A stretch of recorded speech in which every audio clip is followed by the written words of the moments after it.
Hi, we're from the St. Croix River Education District. I'm Nick. I'm Courtney. And I'm Rye. And we're talking about student engagement strategies. And I'm going to share my screen because what we're talking about in this video is how to capture information about students' interests and preferences.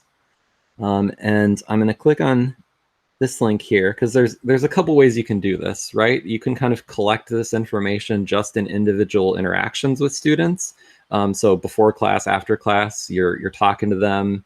You hear them mention their favorite sports team or a movie, you get into conversations. The only issue with that approach is that, for one, it just takes a while for you to just have those conversations, and you don't catch all the students typically because the more vocal ones are the ones you're going to overhear. So making sure that you know this information about all of your students is what can be missing. Would you guys agree? Yes, absolutely.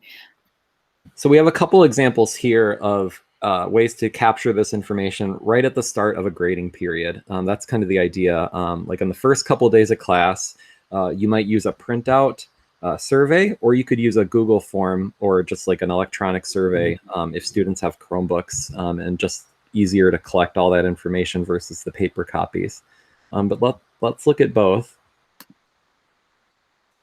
So this is one I've used before. And it collects information about, like, hey, what good relationships with teachers have you had? What challenging relationships with teachers have you had? What was that like? Why do you think that was? Like what classes they prefer or don't prefer. Some information about like movies and interests and stuff, books they like, movies they like, sports teams they like. And this electronic survey is really similar. Similar information just about their interests, their preferences. And there's so many examples out there online for these, but we just have a couple, and of course you can modify them to what you really care about.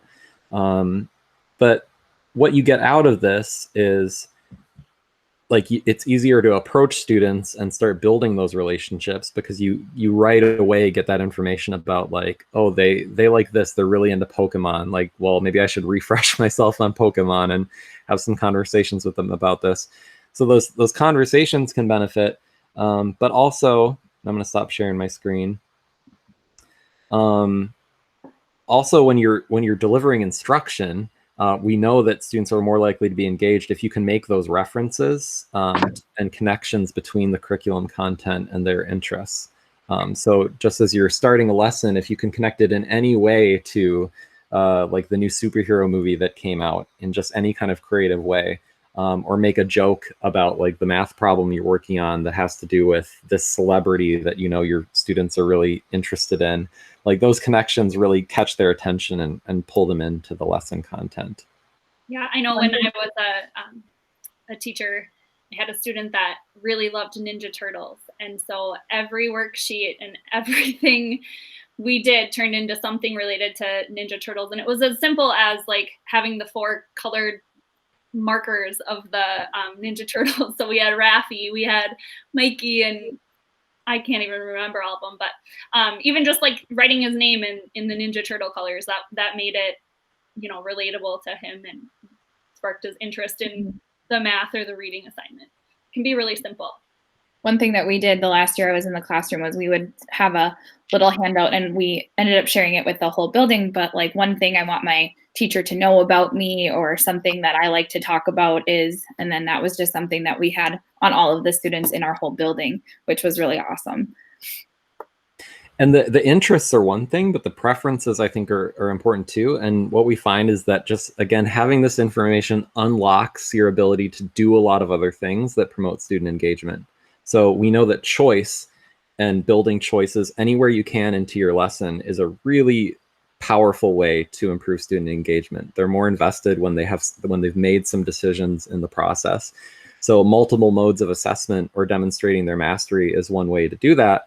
So you can say, like, well, you can do an open-ended writing assignment for this, or you can make a presentation, giving them options. But knowing the kind of preferences you have in your group is a way to set yourself up for success with that. Because, I mean, getting down to brass tacks, like, I'm not going to offer students like 20 different choices for showing their mastery. Maybe I'm going to have the time to come up with 2. and I'm going to try and pick ones that I know my students really like doing. And if I get that information at the beginning of the term about their preferences and interests, I can start to plan out faster than if I just gathered that through interaction with them naturally. All right. Thank you guys for your time. Have a good one.